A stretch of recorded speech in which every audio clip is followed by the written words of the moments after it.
ಜೀವಿತದಲ್ಲಿ ಒಂದು ಅದ್ಭುತವಾದ ಸತ್ಯವನ್ನು ಯೋಬನು ನಮ್ಮೆಲ್ಲರಿಗೆ ತಿಳಿಯಪಡಿಸುತ್ತಿದ್ದಾನೆ. ಅದೇನೆಂದರೆ, ಪ್ರತಿದಿನ ದೇವರ ಸನ್ನಿಧಿಗೆ ಮಕ್ಕಳ ಪರವಾಗಿ ಹೋಗಿ ಯಜ್ಞ ಅರ್ಪಿಸಿದ ತಂದೆಯಾಗಿದ್ದ, ಆತ್ಮಿಕವಾಗಿ ಮಕ್ಕಳನ್ನು ಬೆಳೆಸಿದ ತಂದೆಯಾಗಿದ್ದ, ಆತ್ಮಿಕತೆಯನ್ನು ಅನುರಾಗವನ್ನು ತೋರಿಸಿದ ತಂದೆಯಾಗಿದ್ದ. ಸಡನ್ ಆಗಿ ಬಿರುಗಾಳಿ ಬಂದು ಮನೆಯವರ ಮೇಲೆ ಕುಸಿದು ಬಿದ್ದದ್ದಕ್ಕೆ ಆ ಮಕ್ಕಳೆಲ್ಲ ಸತ್ತರು. 10 ಬರ್ಜಿಗಳು ಬಂದು ಅವನ ಹೃದಯಕ್ಕೆ ತಿವಿದುಕೊಂಡ್ರೆ ಆ ಹೃದಯ ತಾಳಿಕೊಳ್ಳಲಿಕ್ಕಾಗುತ್ತಾ? ತಾಳಲಿಕ್ಕಾಗಲಿಲ್ಲ. ಆದರೆ ಏನ್ ಹೇಳಿದ ಗೊತ್ತಾ? ಮಹಾ ಅದ್ಭುತ. ಆ ಮನೆಯು ಆ ಮಕ್ಕಳ ಮೇಲೆ ಕುಸಿದು ಬಿದ್ದಿದ್ದಕ್ಕೆ ಅವರು ಸತ್ತರು. ಆಗ ಯೋಬನು ಎದ್ದು ತನ್ನ ಮೇಲಂಗಿಯನ್ನು ಹರಿದುಕೊಂಡು ತಲೆಕೂದಲನ್ನು ಬೋಳಿಸಿಕೊಂಡು ನೆಲದ ಮೇಲೆ ಸಾಷ್ಟಾಂಗವಾಗಿ ಅಡ್ಡಬಿದ್ದು ನಮಸ್ಕಾರ ಮಾಡಿದನು. ಇದು ಮಾನವರಿಂದ ಸಾಧ್ಯವೇ? ಇಲ್ಲ ಪ್ರಿಯರೇ. ಕೆಲವೊಂದು ಸಾರಿ ಕೆಲವೊಂದು ಕುಟುಂಬಗಳಲ್ಲಿ ಸಡನ್ ಆಗಿ ಗಂಡ ಸಾಯುತ್ತಾನೆ, ಸಡನ್ ಆಗಿ ಹೆಂಡತಿ ಸಾಯುತ್ತಾಳೆ, ಬಹಳವಾಗಿ ಪ್ರೀತಿಸುವ ಗಂಡ ಸಾಯುತ್ತಾನೆ, ಬಹಳವಾಗಿ ಪ್ರೀತಿಸುವ ಹೆಂಡತಿ ಸಾಯುತ್ತಾಳೆ, ಬಹಳವಾಗಿ ಪ್ರೀತಿಸುವ ಮಗನು ಸಾಯುತ್ತಾನೆ, ಮಗಳು ಸಾಯುತ್ತಾಳೆ. ಇಂತಹ ದುಃಖಕರವಾದ ಕಾರ್ಯಗಳು ಸಂಭವಿಸಿದಾಗ ಆ ಸಮಯದಲ್ಲಿ ಆ ವ್ಯಕ್ತಿಯ ಹೃದಯ ಎಷ್ಟು ನೊಂದುಕೊಂಡಿರುತ್ತೆ. ಯಾಕೆ ದೇವರೇ ನನ್ನ ಗಂಡನನ್ನು ದೂರ ಮಾಡಿದಿ ಎಂಬ ಪ್ರಶ್ನೆ ಬಂದೇ ಬರುತ್ತೆ. ಯಾಕೆ ದೇವರೇ ನನ್ನ ಹೆಂಡತಿಯನ್ನು ದೂರ ಮಾಡಿದೆ? ಯಾಕೆ ದೇವರೇ ನನ್ನ ಮಗನನ್ನು ನನ್ನಿಂದ ದೂರ ಮಾಡಿದೆ ಎಂಬ ಮಾತು ನಮಗೆ ಗೊತ್ತಾಗಲಾರದಂತೆ ಸಹಜವಾಗಿ ಬರಬಹುದು, ಬಂದೇ ಬರುತ್ತೆ. ಈ ದಿನ ಒಂದು ವೇಳೆ ಯಾರೇ ಆಗಲಿ ವಾಕ್ಯ ಕೇಳುವವರಲ್ಲಿ ಇದ್ದೀರಾ? ನನ್ನ ಗಂಡನನ್ನು ಕಳೆದುಕೊಂಡೆ, ನನ್ನ ಹೆಂಡತಿಯನ್ನು ಕಳೆದುಕೊಂಡೆ, ನನ್ನ ಗಂಡು ಮಗನನ್ನು ಕಳೆದುಕೊಂಡೆ, ನನ್ನ ಹೆಣ್ಣು ಮಗಳನ್ನು ಕೂಡ ಕಳ್ಕೊಂಡೆ, ನನಗೆ ಆದರಣೆ ಎಲ್ಲಿಯೂ ಸಿಗುತ್ತಾ ಇಲ್ಲ, ಸಂತೈಸುವಿಕೆ ದೊರಕುತ್ತಾ ಇಲ್ಲ ಎನ್ನುವಂತಹ ಪರಿಸ್ಥಿತಿಯಿಂದ ನಿಮ್ಮಲ್ಲಿ ಯಾರಾದರೂ ಹಾದು ಹೋಗ್ತಾ ಇದ್ದೀರಾ? ಹಾಗಾದ್ರೆ ಜಾಗೃತೆಯಿಂದ ಕೇಳ್ರಿ. ಯೋಬನು ಯಾವ ರೀತಿಯಾಗಿ ಆದರಣೆ ಹೊಂದಿದನು ಗೊತ್ತಾ ಪ್ರಿಯರೇ? ಯೋಬನು ಯಾವ ರೀತಿಯಾಗಿ ಭಯಂಕರವಾದ ಪರಿಸ್ಥಿತಿಯಿಂದ ಹೊರಬಂದನು ಗೊತ್ತಾ? ಒಬ್ಬನಾಗಲಿ ಇಬ್ಬರಾಗಲಿ ಮಕ್ಕಳಲ್ಲ ಪ್ರಿಯರೇ. ಅವನಿಗೆ 10 ಜನ ಮಕ್ಕಳೆಲ್ಲ ಸತ್ರು, ಒಂದೇ ದಿನ ಸತ್ತು ಹೋದ್ರು. ಹೇಗೆ ತಾಳಿಕೊಂಡಿರಬೇಕು ಅವನ ಹೃದಯ, ಹೇಗೆ ತಾಳಿಕೊಂಡಿರಬೇಕು ಅವನ ಮನಸ್ಸು, ಹೇಗೆ ತಾಳಿಕೊಂಡಿತು ಗೊತ್ತಾ? ಇಗೋ ಈ ಸತ್ಯವನ್ನು ಆಧಾರ ಮಾಡಿಕೊಂಡು. ಯಾವುದು ಆ ಸತ್ಯ? ಅವನು ಒಂದು ಸಾರಿ ಹಿಂದಕ್ಕೆ ಹೋದ. ಎಲ್ಲಿಗೆ ಹೋದ? ಅಷ್ಟಕ್ಕೂ ಈ ಭೂಮಿಗೆ ಅವನು ಹೇಗೆ ಬಂದನೆಂದು ಒಮ್ಮೆ ಯೋಚಿಸಿದ. ಹಿಂದಕ್ಕೆ ಹೋದ. ನಂತರ ಹೇಳುತ್ತಾನೆ, ನನ್ನ ತಾಯಿಯ ಗರ್ಭದಿಂದ ನಾನು ಏನೂ ಇಲ್ಲದವನಾಗಿ ಬಂದಿದ್ದೇನೆ. ಈ ಲೋಕಕ್ಕೆ ಬರುತ್ತಾ ಬರುತ್ತಾ ಏನೂ ತೆಗೆದುಕೊಂಡು ಬರಲಿಲ್ಲ, ಏನನ್ನೂ ತರಲಿಲ್ಲ, ಏನೂ ಇಲ್ಲದವನಾಗಿ ಬಂದಿದ್ದೇನೆ. ಆ ನಂತರ 7 ಜನ ಗಂಡು ಮಕ್ಕಳು, 3 ಜನ ಹೆಣ್ಣುಮಕ್ಕಳು, ಒಟ್ಟು 10 ಜನ ಮಕ್ಕಳನ್ನು ದೇವರೇ ನನಗೆ ಕೊಟ್ಟಿದ್ದಾರೆ. ಅದಾದ ನಂತರ 3,000 ಒಂಟೆಗಳನ್ನು, 500 ಜೊತೆ ಎತ್ತುಗಳು, ಕತ್ತೆಗಳು ಇವೆಲ್ಲ ದೇವರೇ ಕೊಟ್ಟಿದ್ದಾರೆ. ಒಂದು ದಿನ ನಾನೂ ಹೊರಟು ಹೋಗಬೇಕು. ಹೊರಟು ಹೋಗುವಂತಹ ಒಂದು ದಿನ ಬರುತ್ತೆ. ಆಗ ನಾನು ನನ್ನದು ಎನ್ನುವ ಯಾವುದೊಂದು ಕೂಡ ನನ್ನ ಜೊತೆಗೆ ತೆಗೆದುಕೊಂಡು ಹೋಗ್ಲಿಕ್ಕಾಗೋದಿಲ್ವಲ್ಲ? ವಾಸ್ತವದಲ್ಲಿ ಯಾವುದೊಂದು ನನ್ನದಲ್ವಲ್ಲ? ಈ ಎತ್ತುಗಳು ನನ್ನದೋ ಅಲ್ಲ, ಒಂಟೆಗಳು ನನ್ನದೋ ಅಲ್ಲ. ನನ್ನ ಮಗನೂ ನನ್ನ ಮಗಳು ಅನ್ನುತ್ತಿದ್ದೇನೆ, ಆದರೆ ಅವರು ನನ್ನವರಲ್ಲ. ಯಾಕೆಂದರೆ ದೇವರೇ ಅವರನ್ನು ಕೊಟ್ಟಿದ್ದಾರೆ. ಗರ್ಭಫಲವು ಯೆಹೋವನು ಕೊಡುವ ಬಹುಮಾನ ಆಗಿದೆ, ಅದು ಆತನ ಸೊತ್ತಾಗಿದೆ. ಈ ದಿನ ನಿಮಗಿರುವ ಮಗನಾಗಿರ್ಬೋದು, ಮಗಳಾಗಿರ್ಬೋದು, ನನ್ನ ಮಗನು ನನ್ನ ಮಗಳು ಅನ್ನುತ್ತಾ ಇದ್ದೀರಿ, ಆದರೆ ವಾಸ್ತವದಲ್ಲಿ ಅವರು ದೇವರ ಸೊತ್ತಾಗಿದ್ದಾರೆ, ಅವರು ದೇವರ ಆಸ್ತಿಯಾಗಿದ್ದಾರೆ, ದೇವರು ಅನುಗ್ರಹಿಸಿರುವ ಬಂಗಾರವಾಗಿದ್ದಾರೆ. ಒಮ್ಮೆ ಒಬ್ಬ ಪಾಸ್ಟರ್ ಅವರು ಸೇವೆಗಾಗಿ ಹೋಗುತ್ತಾರೆ. ಹಾಗೆ ಅವರು ಸೇವೆಗೆ ಹೋದ ನಂತರ ಏನಾಯ್ತೋ ಗೊತ್ತಿಲ್ಲ, ಸಡನ್ ಆಗಿ 2 ಮಕ್ಕಳು ಕೂಡ ಒಂದೇ ದಿನ ಅವರಿಗಿರುವ ಚಿಕ್ಕ ಮಕ್ಕಳು ಸಾಯುತ್ತಾರೆ. ಅವರ ಹೆಂಡತಿಯ ಮನಸ್ಸು ಬಹಳ ತಳಮಳಗೊಳ್ಳುತ್ತೆ. ಆ ಸೇವಕನಿಗೆ ಮಕ್ಕಳಂದ್ರೆ ಬಹಳ ಇಷ್ಟ. ಒಂದೇ ದಿನ 2 ಮಕ್ಕಳು ಸತ್ತಿದ್ದಕ್ಕೆ ಆ ಸೇವಕಳ ಮನಸ್ಸು ಬಹಳ ತಳಮಳಗೊಂಡಿತು. ಈಗ ನನ್ನ ಗಂಡ ತಿರುಗಿ ಬರುವುದಾದರೆ ಅವರು ಸಹಿಸಲ ಹೃದಯ ಬಡಿತ ನಿಂತು ಹೋಗುತ್ತೆ. ಹೇಗಾದರೂ ಮಾಡಿ ನನ್ನ ಗಂಡನನ್ನು ಕಾಪಾಡಿಕೊಳ್ಳಬೇಕು.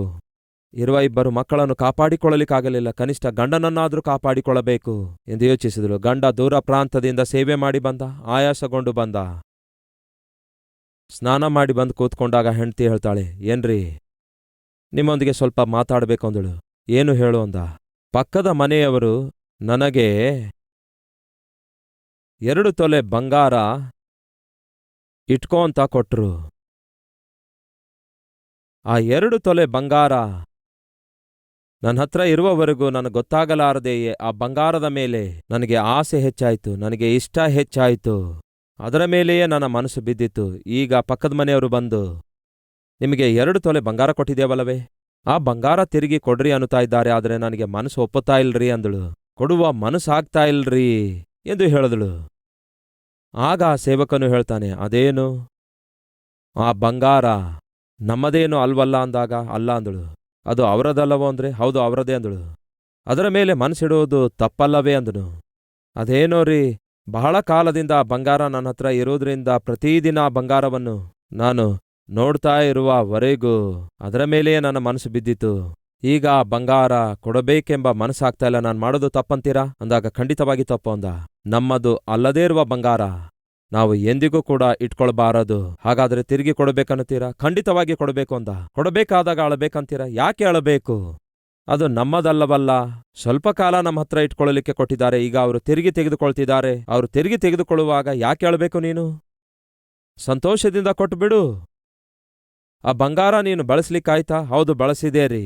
ಅವರೇ ಹೇಳಿದ್ರು, ಬೇಕಾದ್ರೆ ಈ ಬಂಗಾರ ನೀವು ಬಳಸಿಕೊಳ್ಳಬಹುದು ಅಂದಾಗ ಬಳಸಿದೆ, ಆನಂದಿಸಿದೆ, ಸಂತೋಷಿಸಿದೆ. ಆಗ ಗಂಡ ಹೇಳ್ತಾನೆ, ಕನಿಷ್ಠ ಸ್ವಲ್ಪ ಕಾಲವಾದರೂ ನಮ್ಮದಲ್ಲದಂತಹ ಬಂಗಾರ ನೀನು ಆನಂದಿಸಿ ಅನುಭವಿಸಿದೆ. ಈಗ ಅವರು ತಮ್ಮದನ್ನು ಬಂದು ಕೇಳಿದಾಗ ಸಂತೋಷದಿಂದ ಕೊಡಬೇಕು. ಸ್ವಲ್ಪ ಕಾಲ ನೀನು ಆನಂದಿಸಿದೆಯಲ್ಲವೇ? ಆಯ್ತು, ಹಾಗೇ ಆಗಲ್ರಿ, ಬನ್ನಿರಿ ಆ ಬಂಗಾರವನ್ನು ಕೊಡೋಣ ಅಂದಳು. ಆ ಗಂಡನಿಗೇನೂ ಅರ್ಥ ಆಗಲಿಲ್ಲ. ಮೆಲ್ಲಗೆ ಹೆಂಡತಿಯನ್ನೇ ಹಿಂಬಾಲಿಸಿದ. ಆ ಹೆಂಡತಿ ಬಾಗಿಲು ತೆರೆಯುತ್ತಾಳೆ. ಮಂಚದ ಮೇಲೆ 2 ಮಕ್ಕಳ ಶವಗಳು ಇದ್ದುವು. ನೋಡ್ರಿ, ನಾವು ತಿರುಗಿ ಕೊಡಬೇಕಾದಂತಹ ಆ ಬಂಗಾರದ 2 ತೊಲೆಗಳು ಈ 2 ಮಕ್ಕಳಾಗಿದ್ದಾರೆ. ದೇವರು ನಮಗೆ ಈ ಬಂಗಾರವನ್ನು ಕೊಟ್ಟಿದ್ರು. ಬಂಗಾರ ಅಂದ್ರೆ ಬಂಗಾರದಂತಹ ಮಕ್ಕಳು ಕೊಟ್ಟಿದ್ದಾರೆ. ಸ್ವಲ್ಪ ಕಾಲ ಅವರ ಸನ್ನಿಧಿಯನ್ನು, ಅವರ ಸಹವಾಸವನ್ನು, ಅವರ ಅನುರಾಗ ಅನುಬಂಧ ಅನುಭವಿಸುವಂತೆ ಮಾಡಿದ್ರು. ಈಗ ಆ ಬಂಗಾರವನ್ನು ತೆಗೆದುಕೊಂಡಿದ್ದಾರೆ. ಅಳುತ್ತಾ ಕೊಡೋಣ ಅಂತೀರಾ, ಇಲ್ಲವೇ ಸಂತೋಷದಿಂದ ಕೊಡೋಣ ಅಂತೀರಾ ಅಂದಾಗ ಆ ಗಂಡ, ಆ ಹೆಂಡತಿ ಅಂದರೆ ಆ ಸೇವಕ, ಆ ಸೇವಕಳು ಆ 2 ಮಕ್ಕಳ ಶವಗಳ ಬಳಿಯಲ್ಲಿ ಮೊಳಕಾಲೂರಿ, ದೇವರೇ, ಕನಿಷ್ಠ ಸ್ವಲ್ಪ ಕಾಲವಾದರೂ ಈ ಬಂಗಾರವನ್ನು ಸಂತೋಷದಿಂದ, ಆನಂದದಿಂದ, ಅನುಬಂಧದಿಂದ ಅನುಭವಿಸುವ ಭಾಗ್ಯ ಕೊಟ್ಟಿದ್ದೀರಿ. ಈ ಮಕ್ಕಳು ನೀನೇ ಕೊಟ್ಟಿದ್ದೆ, ಈಗ ನೀನೇ ತೆಗೆದುಕೊಂಡೆ, ಸಂತೋಷದಿಂದ ಕೊಡ್ತಿದ್ದೇವೆ ಎಂದು ಹೀಗೆ ಹೇಳುವುದು ಸುಲಭ ಅನ್ನುತ್ತೀರಾ? 1 ಸಾರಿ ಆಲೋಚಿಸಿ. ಹೀಗೆ ಹೇಳುವುದು ಸಾಧ್ಯ ಅಂತೀರಾ? 1 ಸಾರಿ ಆಲೋಚಿಸಿರಿ. ಅಸಾಧ್ಯವಾಗಿ ಕಾಣಿಸಿಕೊಳ್ತಾ ಇದೆ, ಆದರೆ ಅದನ್ನೇ ಯೋಬ ಮಾಡಿದ. ಏನ್ ಮಾಡಿದ? ಯಾಕೆ ನನ್ನ ಮಕ್ಕಳು ಸತ್ತು ಹೋದರೆಂದು ಪ್ರಶ್ನಿಸಲಿಲ್ಲ. ಅಷ್ಟಕ್ಕೂ ನಾನು ಹೇಗೆ ಬಂದೆ ಈ ಲೋಕಕ್ಕೆ? ಏನೂ ಇಲ್ಲದವನಾಗಿ ಬಂದಿದ್ದೆ, ಏನನ್ನು ತೆಗೆದುಕೊಂಡು ಬರಲಿಲ್ಲ. ಏನಾದರೂ ಆನಂದಿಸಿರುವುದಾದ್ರೆ, ಅನುಭವಿಸಿರುವುದಾದ್ರೆ ಅದು ಕೇವಲ ದೇವರು ಕೊಟ್ಟದ್ದಾಗಿದೆ. ಕೊಟ್ಟ ದೇವರು ತೆಗೆದುಕೊಂಡಿದ್ದಾರೆ. ಯಾಕೆ ಹೇಳಬೇಕು ನಾನು? ಏನ್ ಹೇಳ್ತಾನೆ ನೋಡೋಣ ಬನ್ನಿ. ಏನೂ ಇಲ್ಲದವನಾಗಿ ಬಂದೆ, ಏನೂ ಇಲ್ಲದವನಾಗಿಯೇ ಹೋಗುತ್ತೇನೆ. ಯೆಹೋವನೇ ನನಗೆ ಕೊಟ್ಟನು, ಯೆಹೋವನೇ ತೆಗೆದುಕೊಂಡನು. ಯೆಹೋವನ ನಾಮಕ್ಕೆ ಸ್ತೋತ್ರ ಉಂಟಾಗಲಿ ಎಂದು ಯಾವಾಗ ದೇವರನ್ನು ಸ್ತುತಿಸಿದನು ಗೊತ್ತಾ? ತನಗಿರುವ ಎಲ್ಲಾ ಮಕ್ಕಳನ್ನು ಕಳೆದುಕೊಂಡಾಗ ಸಾಷ್ಟಾಂಗವಾಗಿ ಅಡ್ಡಬಿದ್ದು 2 ಕೈ ಜೋಡಿಸಿ ದೇವರನ್ನು ಸ್ತುತಿಸಿದ ಪ್ರಿಯರೇ. ಇದು ಹೇಗೆ ಸಾಧ್ಯ ಅಂತೀರಾ? ಆ ದುರ್ಮಾರ್ಗಿ ದುಷ್ಟನು ಆಗಿರುವ ಸೈತಾನನು ಏನ್ ಹೇಳಿದ ಗೊತ್ತಾ? ನೀನು ಸಮೃದ್ಧಿಯನ್ನು ಕೊಟ್ಟೆ, ನೀನು ಸಂತಾನವನ್ನು ಕೊಟ್ಟೆ, ನೀನು ಸಕಲ ಆಶೀರ್ವಾದಗಳನ್ನು ಕೊಟ್ಟೆ, ಅದಕ್ಕಾಗಿಯೇ ನಿನ್ನ ಭಜನೆಯನ್ನು ಮಾಡ್ತಿದ್ದಾನೆ. ಸಹೋದರ ಸಹೋದರಿಯರೇ, ದಯವಿಟ್ಟು ಕೇಳ್ರಿ. ನಾವು ವರಗಳನ್ನು ಆಧಾರ ಮಾಡಿಕೊಂಡು ದೇವರನ್ನು ಪ್ರೀತಿಸುವುದಾದರೆ ಆ ವರಗಳು ನಮ್ಮಿಂದ ದೂರವಾಗುವಾಗ ನಾವು ದೇವರಿಂದ ದೂರವಾಗ್ತೇವೆ. ವರಗಳಿಗಿಂತಲೂ ವರಗಳನ್ನು ಕೊಡುವ ದೇವರಿಗೆ ನಾವು ಪ್ರೀತಿಸುವುದಾದರೆ ನಮಗಿರುವಂತಹ ವರಗಳು ಕಣ್ಮರೆಯಾದರೂ ಕೂಡ ದೇವರನ್ನು ನಾವು ಎಂದಿಗೂ ಬಿಟ್ಟು ಬಿಡೋದಿಲ್ಲ. ನೀತಿವಂತರಿಗೆ ಕಷ್ಟಗಳು ಬರುತ್ತವೆಯಾ? ಬರುತ್ತವೆ. ಶ್ರಮೆಗಳು ಬರುತ್ತವೆಯಾ? ಬರುತ್ತವೆ. ನೀತಿವಂತರ ಕುಟುಂಬಗಳಲ್ಲಿ ಮರಣ ಸಂಭವಿಸುತ್ತವೆಯಾ? ಸಂಭವಿಸುತ್ತವೆ. ಆರ್ಥಿಕ ತೊಂದರೆಗಳು ಬರುತ್ತವೆಯಾ? ಆಸ್ತಿ ನಷ್ಟ ಉಂಟಾಗುತ್ತಾ? ಉಂಟಾಗುತ್ತೆ. ವ್ಯಾಪಾರದಲ್ಲಿ ನಷ್ಟ ಉಂಟಾಗುತ್ತಾ? ಉಂಟಾಗುತ್ತೆ. ಮನೆ ಕಳೆದುಕೊಳ್ಳಬೇಕಾಗುತ್ತಾ? ಹೊಲಗಳು ದೋಚಿಕೊಳ್ಳಲಾಗುತ್ತಾ? ಯಶ್! ಇವೆಲ್ಲವೂ ಸಾಧ್ಯವೇ. ಇವೆಲ್ಲವುಗಳು ಕೂಡ ಯೋಬನ ಜೀವಿತದಲ್ಲಿ ಸಂಭವಿಸುತ್ತವೆ. ಆದರೆ ಯೋಬನು ನಿರೂಪಿಸುತ್ತಾನೆ, ಏನೆಂದು ಗೊತ್ತಾ? ನಾನು ದೇವರು ನನಗೆ ಕೊಟ್ಟ ವರಗಳ ನಿಮಿತ್ತ ದೇವರನ್ನು ಪ್ರೀತಿಸುವಂಥವನಲ್ಲ. ನಾನು ದೇವರಿಗಾಗಿಯೇ ದೇವರಿಗೇ ಪ್ರೀತಿಸಿದ್ದೇನೆ. ನಾನು ದೇವರನ್ನೇ ಪ್ರೀತಿಸಿದ್ದೇನೆ. ನನಗೆ ಏನೂ ಇಲ್ಲದಿದ್ರೂ ಪರವಾಗಿಲ್ಲ, ನನ್ನ ದೇವರು ನನ್ನ ಸಂಗಡ ಇರುವುದಾದರೆ ಅಷ್ಟು ಸಾಕು. ಇದು ಆತ್ಮಿಕ ಜೀವಿತದಲ್ಲಿರುವ ನಿಜವಾದಂತಹ ಜೀವಿತ ವಿಧಾನವಾಗಿದೆ. ಸಂಪೂರ್ಣವಾಗಿರುವ ದೇವರ ಚಿತ್ತವಾಗಿದೆ. ಏನ್ ಜರುಗಿತ್ತು? ಸಮಸ್ತವನ್ನು ಕಳೆದುಕೊಂಡ, ಆರೋಗ್ಯವನ್ನು ಕೂಡ ಕಳ್ಕೊಂಡ. ಹೆಂಡತಿ ಬಂದು ನಿಂದಿಸುತ್ತಾಳೆ, ನೀನು ಸಾಯಬಹುದಲ್ಲವೇ? ಬೇರೆ ಯಾರೇ ಬೈದರು, ಯಾರೇ ನಿಂದಿಸಿದರೂ ಒಬ್ಬ ಮನುಷ್ಯ ಸಾಧಾರಣವಾಗಿ ಸಹಿಸಬಹುದೇನೋ. ಆದರೆ ಹೆಂಡತಿ ನಿಂದಿಸುವಾಗ, ಗಂಡ ನಿಂದಿಸುವಾಗ, ತನ್ನ ಜೀವನ ಸಂಗಾತಿ ಯಾರು ಇವಳು? Life partner. ವ್ಯಾಪಾರದಲ್ಲಿ ಪಾರ್ಟ್ನರ್ಸ್ಗಳು ಇರುತ್ತಾರೆ, ಆಸ್ತಿಯಲ್ಲಿ ಪಾರ್ಟ್ನರ್ಸ್ಗಳು ಇರ್ತಾರೆ, ಅದರ ಜೀವಿತದಲ್ಲಿ ಲೈಫ್ ಪಾರ್ಟ್ನರ್ ಒಬ್ಬರೇ ಇರ್ತಾರೆ. ಅವರು ಒಂದು ಮಾತಾಡಿದ್ರೆ ತಾಳಿಕೊಳ್ಳಲಿಕ್ಕಾಗಲ್ಲ. ಯಾಕೆಂದ್ರೆ ಅವಳು ನನ್ನ ಪಾರ್ಟ್ನರ್, ನನ್ನ ಲೈಫ್ ಪಾರ್ಟ್ನರ್. ನನ್ನನ್ನು ಪೂರ್ತಿಯಾಗಿ ಅರ್ಥ ಮಾಡಿಕೊಳ್ಳಬೇಕಾದಂತಹ ವ್ಯಕ್ತಿಯೇ ನನ್ನನ್ನು ಅಪಾರ್ಥ ಮಾಡಿಕೊಳ್ತಿದ್ದಾಳಲ್ಲವೇ? ಅದಕ್ಕೆ ಯಾವುದೇ ಗಂಡ ಆಗಲಿ ಹೆಂಡತಿ ಆಗಲಿ ಬೇರೆಯವ್ರು ಏನಂದ್ರೂ ಲೆಕ್ಕಿಸಲ್ಲ. ಗಂಡ ಹೆಂಡತಿ ಒಂದು ಮಾತಂದ್ರೆ ತಾಳಿಕೊಳ್ಳೋದಿಲ್ಲ. ಯಾಕೆಂದರೆ ಎಲ್ಲ ತಿಳ್ಕೊಂಡ್ರು ಕೂಡ ನನ್ನ ಗಂಡ ಈ ಮಾತಂದಿದ್ದಾನಲ್ಲವೇ, ಎಲ್ಲ ತಿಳ್ಕೊಂಡ್ರು ಕೂಡ ನನ್ನ ಹೆಂಡತಿ ಮಾತಂದಳಲ್ಲವೇ, ಈ ಮಾತಂದ್ರೆ ನಾನು ಹೇಗೆ ತಾಳಿಕೊಳ್ಳಲಿಕ್ಕಾಗುತ್ತೆ? ಕೊನೆಗೆ ಸೈತಾನನು ಹೆಂಡತಿಯನ್ನು ಕೂಡ ಉಪಯೋಗಿಸಿಕೊಂಡ. ಸಹೋದರ ಸಹೋದರಿಯರೇ, ಕೇಳಿರಿ, ನೀವು ನಂಬಿಕೆಯಲ್ಲಿ ಕುಂದಿ ಹೋಗುವ ಹಾಗೆ ಮಾಡುವುದಕ್ಕೋಸ್ಕರ, ದೇವರಲ್ಲಿ ವಿಶ್ವಾಸ ಬಿಡದಂತೆ, ದೇವರ ಮೇಲೆ ಆಧಾರಗೊಳ್ಳದಂತೆ ನಿಮ್ಮನ್ನು ದೇವರಿಂದ ದೂರ ಮಾಡುವುದಕ್ಕಾಗಿ ಸೈತಾನನು ಸಾಧಾರಣವಾಗಿ ಬಳಸುವಂತಹ ವ್ಯಕ್ತಿಗಳು ಯಾರು ಗೊತ್ತಾ? ನಂಬರ್ 1, ಜೀವನ ಸಂಗಾತಿ, ಇಲ್ಲವೇ ಜೀವಿತ ಸಹಭಾಗಿ. ಗಂಡನಾಗಿರಬಹುದು, ಹೆಂಡತಿಯಾಗಿರಬಹುದು, ಪಾರ್ಟ್ನರ್. ಈ ದಿನ ಬಹುಶಃ ಸೈತಾನನು ನಿಮ್ಮ ಲೈಫ್ ಪಾರ್ಟ್ನರ್ ಅನ್ನು ಉಪಯೋಗಿಸುತ್ತಿದ್ದಾನೇನೋ, ನೀವು ನಂಬಿಕೆಯಲ್ಲಿ ಕುಂದು ಹೋಗುವಂತೆ ಮಾಡುವುದಕ್ಕಾಗಿ, ನಿಮ್ಮ ಮೇಲೆ ನಿಮಗೆ ವಿರಕ್ತಿ ಹುಟ್ಟುವ ಹಾಗೆ ಮಾಡುವುದಕ್ಕಾಗಿ.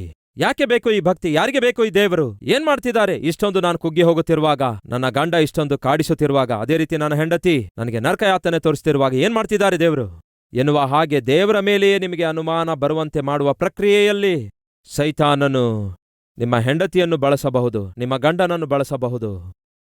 ಅಷ್ಟೇ ಅಲ್ಲ, ನಿಮ್ಮ ಸ್ನೇಹಿತರನ್ನು ಕೂಡ ಬಳಸಬಹುದು.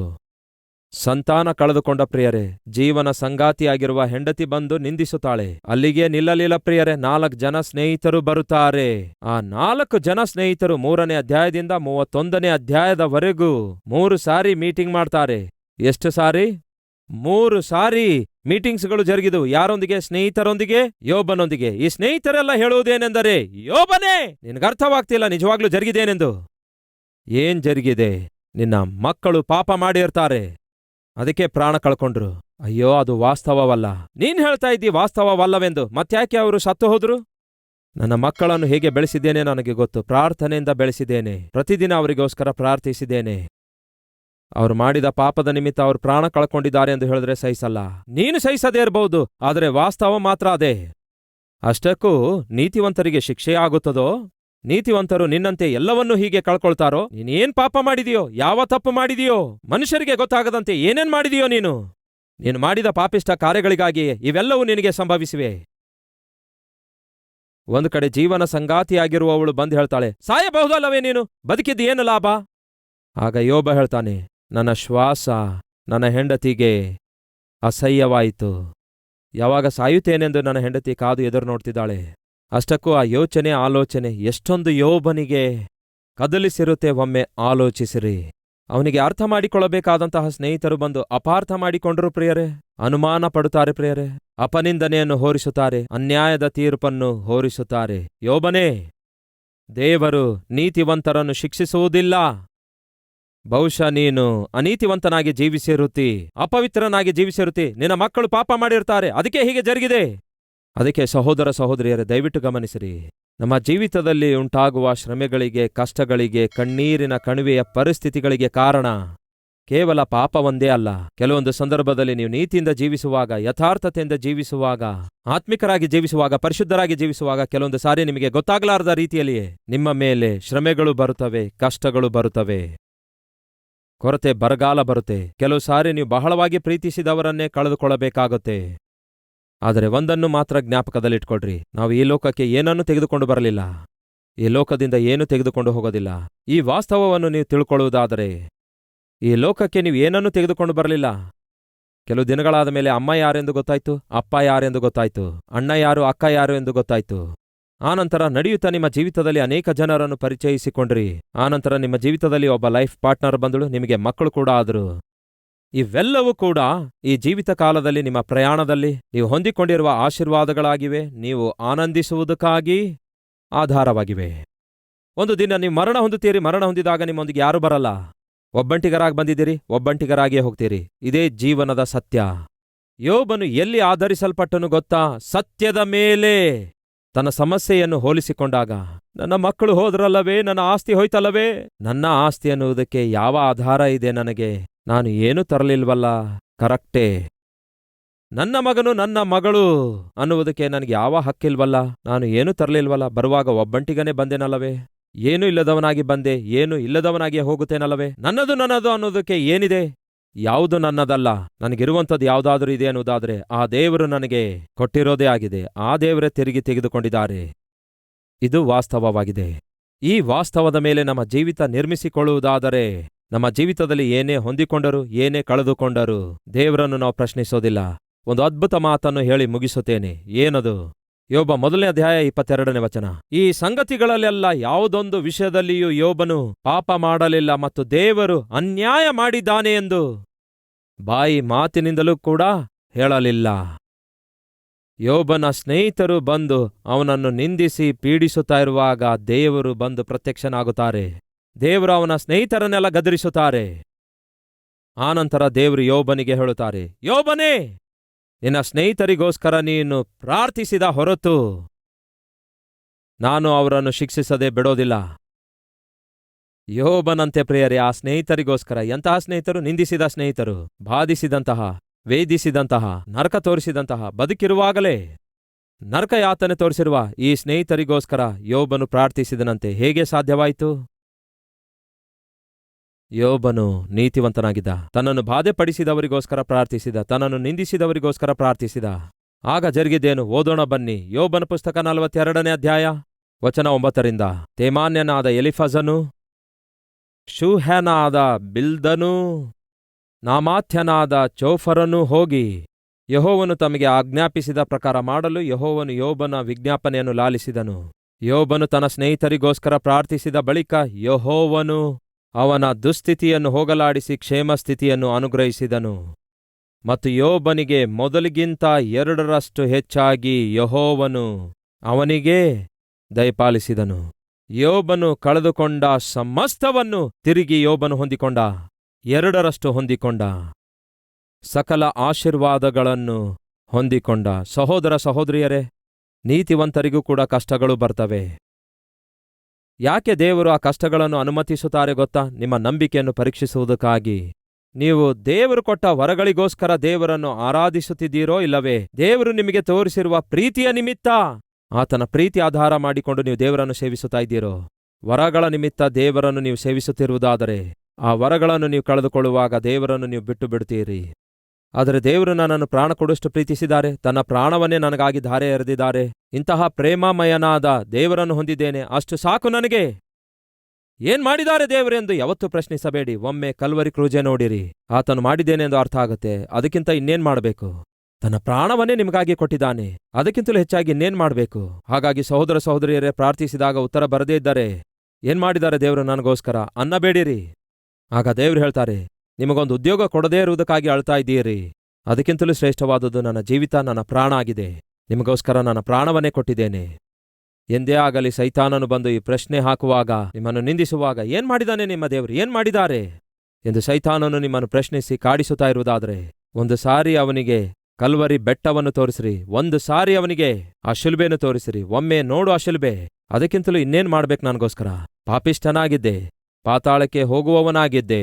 ಆದರೆ ಯೇಸು ಪ್ರಾಣ ಕೊಡುವಷ್ಟು ನನ್ನನ್ನು ಪ್ರೀತಿಸಿ ತನ್ನ ಪ್ರಾಣವನ್ನೇ ಕೊಟ್ಟಿದ್ದಾರೆ, ನನಗಾಗಿ ಕೊಟ್ಟಿದ್ದಾರೆ, ಅದಕ್ಕಿಂತ ಇನ್ನೇನ್ ಮಾಡಬೇಕು ಎಂದು ನೀವು ಉತ್ತರ ಕೊಟ್ಟು ನೋಡಿ. ಆಗ ಸೈತಾನ ಏನ್ ಮಾಡ್ತಾನೆ ಗೊತ್ತಾ? ಅವನ ಪ್ಯಾಕೇಜ್ ಎಲ್ಲ ಕಿತ್ಕೊಂಡು ಹೋಗ್ತಾನೆ. ನಿಮಗೂ ನಿಮಗಿರುವಂತಹ ಮನಃಶಾಂತಿಯನ್ನು, ನಿಮಗೂ ನಿಮಗಿರುವ ಆತ್ಮಿಕತೆಯನ್ನು, ಆರೋಗ್ಯವನ್ನು ಹಾಳು ಮಾಡಬೇಕೆನ್ನುವುದಕ್ಕಾಗಿ ಅವನು ನಾನಾ ವಿಧವಾದ ತಂತ್ರದಿಂದ ಬರುತ್ತಿರುವಾಗ, ಏನ್ ಮಾಡಿದ್ದಾರೆ ನಿನ್ನ ದೇವರು, ಯಾವಾಗ ನೋಡಿದ್ರು ದೇವರು ದೇವರು ಅನ್ನುತ್ತಿ ಎಂದು ದೇವರನ್ನು ನೀವು ಅನುಮಾನ ಪಡುವ ಹಾಗೆ ನಿಮ್ಮನ್ನು ಪ್ರಶ್ನಿಸುತ್ತಿರುವಾಗ ನೀವೇನ್ ಮಾಡಬೇಕು ಗೊತ್ತಾ? ಕ್ರಿಸ್ತನ ಶಿಲುಬೆಯನ್ನು ತೋರಿಸಿರಿ. ಅದೇ ಎಲ್ಲಾ ಪ್ರಶ್ನೆಗಳಿಗೆ ಉತ್ತರವಾಗಿದೆ. ಸಹೋದರ ಸಹೋದರಿಯರೇ, ದೇವರು ಕೊಡುವ ವರಗಳಿಗೋಸ್ಕರ ನಾವು ದೇವರ ಬಳಿಗೆ ಬರುವುದಾದರೆ ಆ ವರಗಳು ಒಂದು ದಿನ ಹೊರಟು ಹೋಗುವಾಗ ನಾವು ದೇವರನ್ನು ಬಿಟ್ಟುಬಿಡ್ತೇವೆ. ಆದರೆ ದೇವರು ನಮಗೆ ಕೊಟ್ಟಿರುವ ಯೇಸು ಕ್ರಿಸ್ತನಿಗಾಗಿ ದೇವರ ಬಳಿಗೆ ಬರುವುದಾದರೆ ಯೇಸು ಯಾವತ್ತೂ ಕೂಡ ಹೊರಟು ಹೋಗೋದೇ ಇಲ್ಲ. ಸದಾಕಾಲವು ನಿಮ್ಮೊಂದಿಗಿರುತ್ತಾನೆ. ಆತನ ಮೇಲೆ ಆಧಾರಗೊಂಡಿರುವ ನಿಮ್ಮ ನಂಬಿಕೆಯು ಶಾಶ್ವತವಾಗಿರುತ್ತದೆ. ಅಂತಹ ಕೃಪೆ ದೇವರು ನಮ್ಮೆಲ್ಲರಿಗೆ ಅನುಗ್ರಹಿಸಲಿ. ಬನ್ನಿರಿ ಪ್ರಾರ್ಥಿಸೋಣ. ಪ್ರಾರ್ಥನೆಯಲ್ಲಿ ಪ್ರತಿಯೊಬ್ಬರು ಐಕ್ಯವಾಗಿರಬೇಕೆಂದು ಕೋರುತ್ತೇನೆ.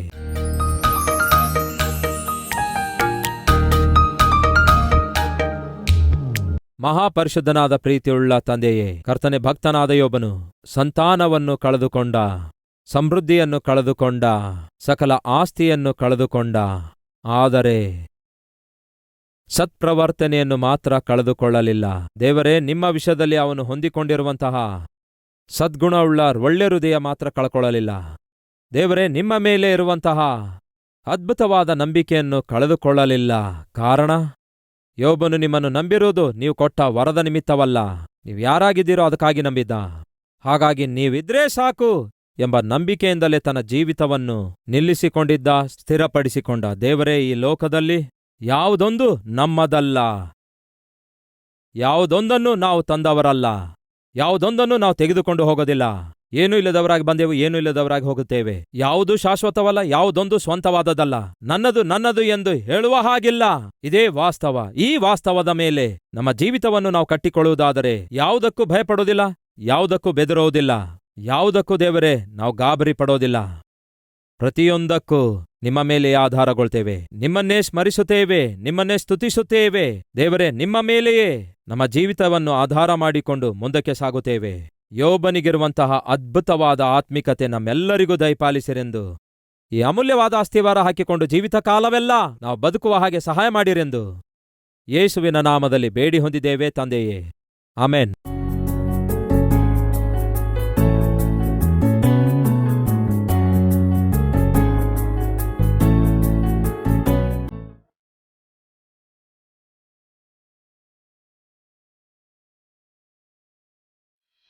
ಇಬ್ಬರು ಬೇಡಿಕೊಳ್ಳತಕ್ಕ ಯಾವುದಾದರೂ ಒಂದು ವಿಷಯವಾಗಿ ಭೂಲೋಕದಲ್ಲಿ ಒಂದೇ ಮನಸ್ಸುಳ್ಳವರಾಗಿದ್ದರೆ ಅದು ಪರಲೋಕದಲ್ಲಿರುವ ನನ್ನ ತಂದೆಯಿಂದ ನಿಮಗೆ ದೊರೆಯುವುದು ಎಂದು ಯೇಸು ಕ್ರಿಸ್ತನು ಹೇಳಿದ್ದಾರೆ. ನಿಮಗಿರುವ ಪ್ರಾರ್ಥನೆ ಮನವಿಗಳಿಗೋಸ್ಕರ ನಿಮ್ಮೊಂದಿಗೆ ಪ್ರಾರ್ಥಿಸುವುದಕ್ಕಾಗಿ ದೈವ ಸೇವಕರಾದ ಡಾಕ್ಟರ್ ಪಿ ಸತೀಶ್ ಕುಮಾರ್ ಅವರಿಂದ ಏರ್ಪಡಿಸಲಾದ ಅದ್ಭುತವಾದ ಒಂದು ಸೇವೆ ಕಲ್ವರಿ ಟೆಂಪಲ್ ಪ್ರೇ ಟವರ್ ಆಗಿದೆ. ನಿಮ್ಮ ಪ್ರಾಂತ್ಯ ಯಾವುದೇ ಆಗಿರಲಿ, ನಿಮ್ಮ ಭಾಷೆ ಯಾವುದೇ ಆಗಿರಲಿ, 24 ಗಂಟೆ ನಿಮಗೋಸ್ಕರ ಪ್ರಾರ್ಥಿಸುವ ಪ್ರಾರ್ಥನೆ ವೀರರು ಸಿದ್ಧವಾಗಿದ್ದಾರೆ.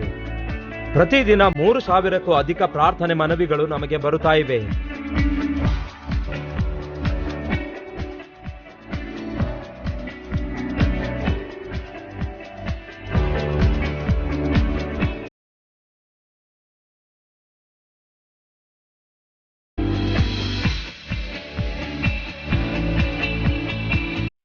ದೈವ ಸೇವಕರು ಪ್ರಾರ್ಥಿಸುತ್ತಿದ್ದಾರೆ, ಪ್ರಾರ್ಥನೆ ವೀರರು ಪ್ರಾರ್ಥಿಸುತ್ತಿದ್ದಾರೆ, ಸಭೆ ಕೂಡ ಉಪವಾಸವಿದ್ದು ಪ್ರಾರ್ಥಿಸುತ್ತಿದೆ.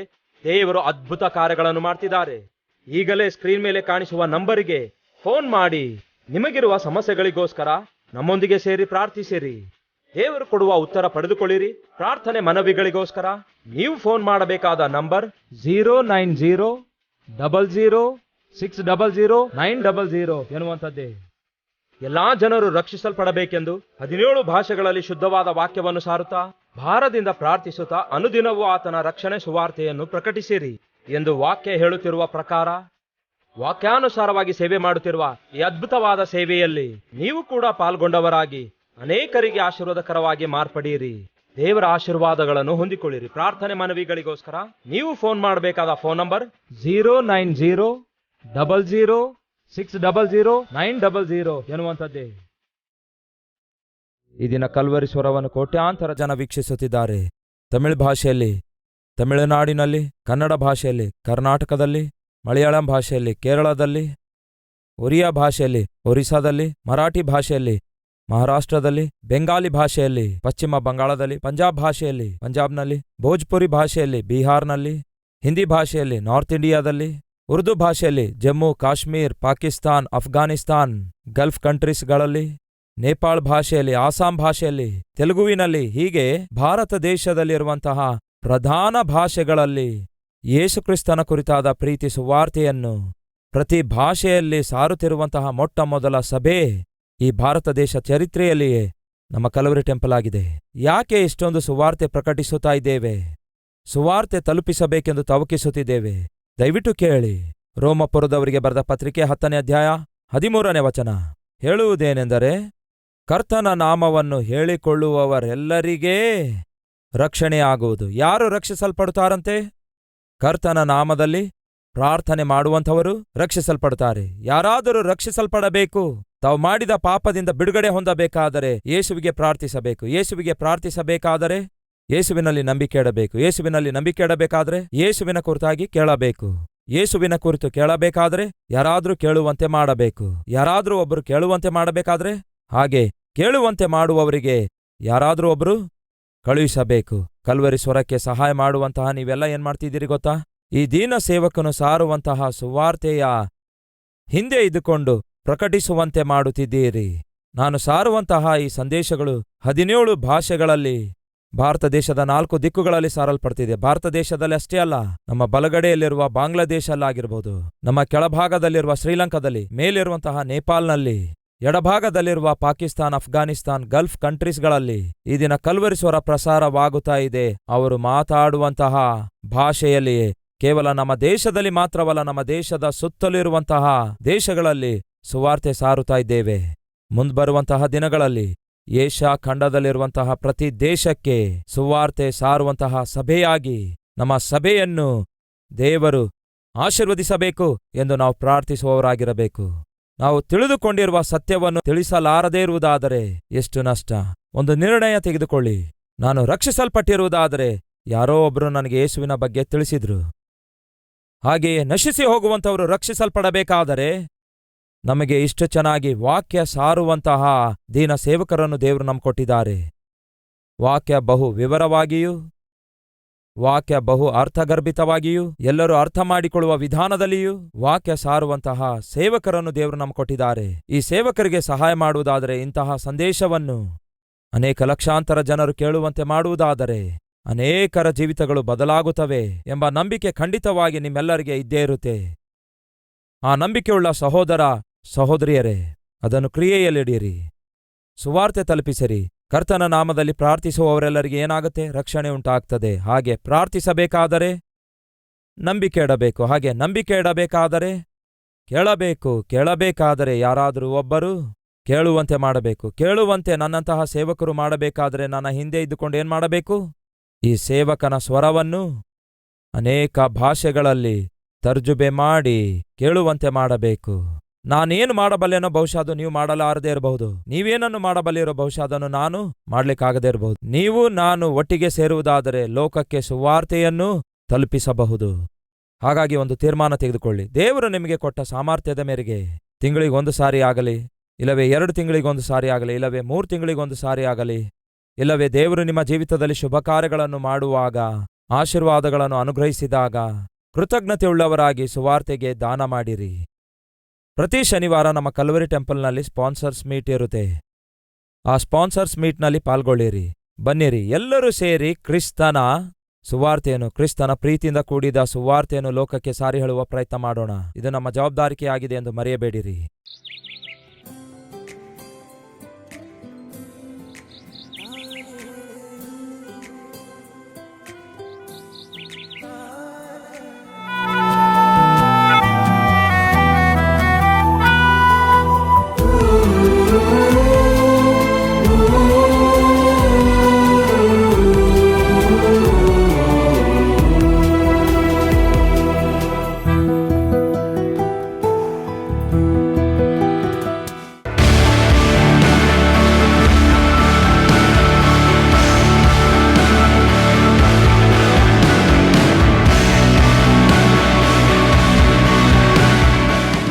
ನಮ್ಮ ವಿಳಾಸ Calvary, post box number 30, Kukatpally, Hyderabad 72.